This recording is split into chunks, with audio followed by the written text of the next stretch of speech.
In today's video, I'm going to teach you how to perform a custom sort in Google Sheets.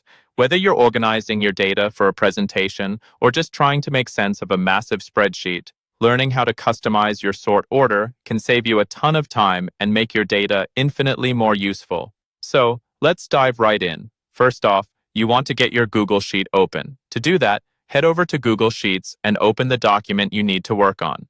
Make sure your data is all in place and ready for sorting. Otherwise, consider taking a moment to organize anything that's out of line before we proceed.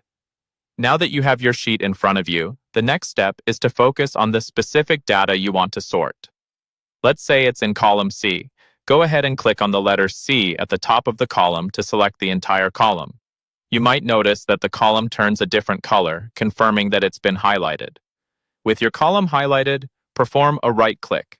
If you're on a Mac, this might mean holding down the Control key while you click, but in both cases, this will open a context menu with a range of options. This menu allows you to perform different actions like cutting, copying, and yes, even sorting.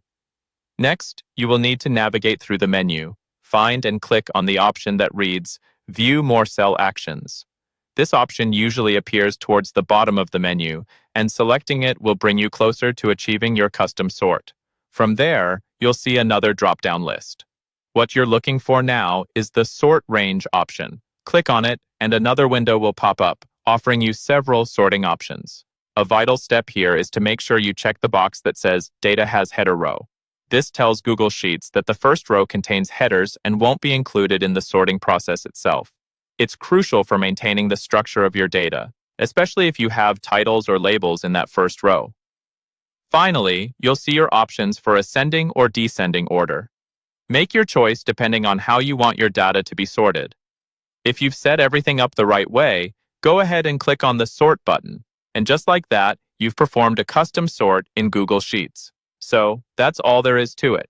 It's a straightforward process, but the possibilities it opens up for making your data easier to read and analyze are vast. Thank you for joining me today, and if you found this tutorial helpful, be sure to subscribe for more. Have a great day.